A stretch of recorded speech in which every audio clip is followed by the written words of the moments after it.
کتاب کې مې دا مسله وکتله چې په هر نارینه زنانه باندې د پیغمبر علیه السلام څلور پشته پورې نسب یادول فرض دي. د پیغمبر علیه السلام نسب یادول فرض دي. نو عام خلکو نه که تپوس کې نو څه د پیغمبر علیه السلام نوم نه ورځي.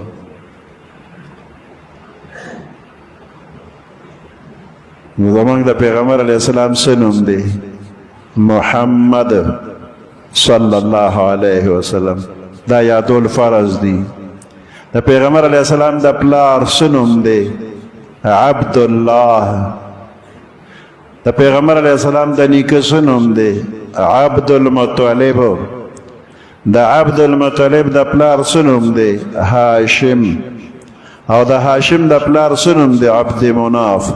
دې پورې د پیغمبر علیه السلام نه پس څلور پشته یادول په هر مسلمان فرض دي. پته نه لګي چې چاله به ورځي او چاله به نه ورځي.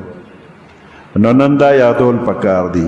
په خپله ټول یاد کې او زنانو نه چې تپوس وکړي خو هغوی له خو د اړو معلوم هم نه دي.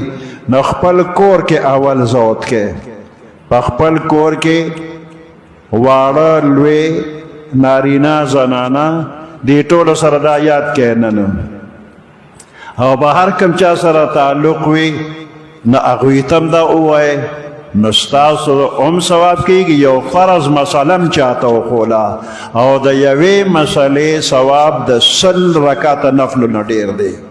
نو نن به ستاسو په د یو مسله د 100 رکعته نفلو نه ډېر ثواب وشي او 100 رکعته ماسخوتنه پورې کولی نه شئ او دا په یو منټ کې دننه دننه دا ټول هر څه ګټلی کېږي. نو نن بیا څو کسانو ته ووایه چې څو نم وسي په اول په خپله یاد کې محمد ابن عبدالله ابن عبد المطلب ابن هاشم ابن عبد مناف.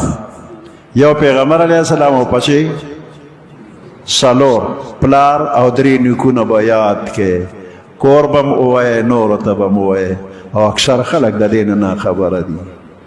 کنی نن تجربه وکړئ خلکو نه تپوس وکړئ چې چاله ورځي او چاله نه ورځي.